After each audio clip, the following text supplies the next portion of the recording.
রাসূলুল্লাহ সাল্লাল্লাহু আলাইহি ওয়াসাল্লাম যখন মক্কা থেকে মদিনায় হিজরত করলেন, তখন মদিনায় হিজরত করে নতুন একটা রাষ্ট্র গঠন করলেন,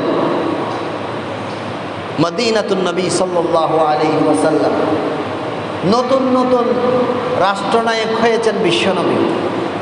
আরও সেই মদিনার অধিবাসী নয়, মক্কা থেকে গেছে, বাইরের থেকে গিয়ে রাষ্ট্রপ্রধান হয়েছে। মদিনার মধ্যে আগে থেকেই যুদ্ধ, হাঙ্গামা, মারামারি, দলাদলি এগুলো লেগেই ছিল। শান্তি প্রতিষ্ঠা করার জন্য বিশ্বনবী সাল্লাল্লাহু আলাইহি ওয়াসাল্লামকে মক্কা থেকে মদিনায় নিয়ে গিয়েছে, নিয়ে গিয়ে ওনাকে রাষ্ট্রপ্রধান বানিয়ে দিয়েছে। এখন মদিনার মধ্যে তো প্রচুর পরিমাণে ঝামেলা, ইহুদি, খ্রিস্টান এবং তাদের গোষ্ঠীগত দলাদলি, মারামারি, হানাহানি, যুদ্ধ বিগ্রহ। রাসূল সাল্লাল্লাহু আলাইহি ওয়াসাল্লাম একটি শান্তিপূর্ণ রাষ্ট্র গঠন করার জন্য বিশেষ করে অমুসলিম যারা আছে তাদের সাথে একটি সংবিধান প্রণয়ন করেছেন, যেটাকে আমরা মদিনা সনদ হিসেবে চিনি। সেই মদিনা সনদের মধ্যে আল্লাহ রাসূল সাল্লাল্লাহু আলাইহি ওয়াসাল্লাম অমুসলিম যারা আছে তাদের ব্যাপারে কয়েকটা ধারা, কয়েকটা নীতিমালা প্রণয়ন করেছেন।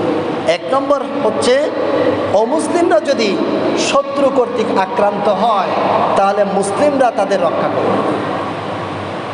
মদিনার মধ্যে যত অমুসলিম আছে, ইহুদি, খ্রিস্টান, তারা যদি বাইরের থেকে কোনো শত্রুরা অমুসলিমদেরকে আক্রমণ করে তাহলে মুসলিমরা তাদেরকে নিরাপত্তা দিবে। বিশ্বনবী সাল্লাল্লাহু আলাইহি ওয়াসাল্লামের দায়িত্ব রাষ্ট্রপ্রধান হিসেবে তাদেরকে কি দেওয়া? নিরাপত্তা দেওয়া। কারণ তারা মদিনাতুন নবীর নাগরিক, মদিনার দেশের বিশ্বনবীর রাষ্ট্রের নাগরিক তারা। তাই রাষ্ট্রপ্রধান হিসেবে বিশ্বনবীকে তাদের নিরাপত্তা দিতে হবে। 2 নম্বর ধারা, এগুলোতে স্বয়ং রাসূল সাল্লাল্লাহু আলাইহি ওয়াসাল্লাম স্বাক্ষর করেছেন। 2 নম্বর ধারা, তাদের ইসলাম গ্রহণে বাধ্য করা যাবে না। অমুসলিমরা মদিনায় শান্তিপূর্ণভাবে বসবাস করবে নিরাপত্তার সাথে।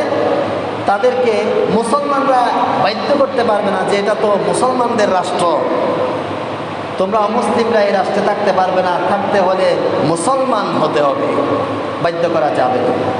3 নম্বর, তাদের সকল প্রকার নিরাপত্তা দেওয়া, ব্যক্তিগত নিরাপত্তা, পারিবারিক নিরাপত্তা, সামাজিক নিরাপত্তা, রাষ্ট্রীয় নিরাপত্তা, আন্তর্জাতিক নিরাপত্তা, সম্পদের নিরাপত্তা, তাদের জীবনের নিরাপত্তা,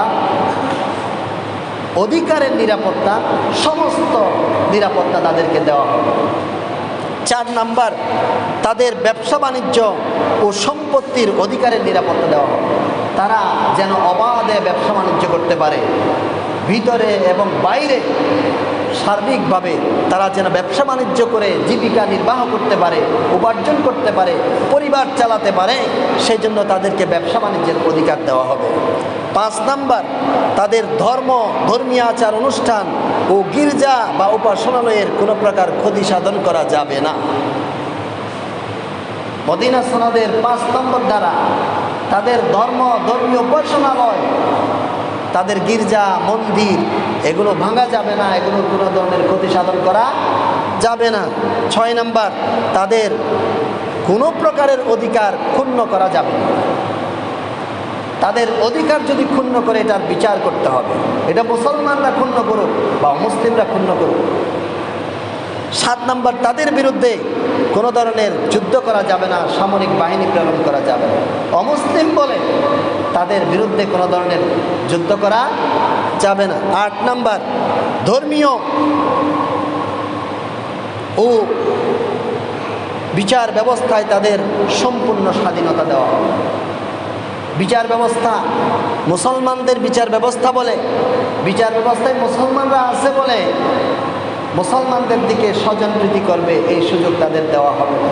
তারা সম্পূর্ণ নিয়ে বিচার লাভ করবে। এটা হচ্ছে পৃথিবীর প্রথম লিখিত সংবিধান মদিনা সনদের দ্বারা অমুসলিমদের অধিকার সংক্রান্ত ধারা।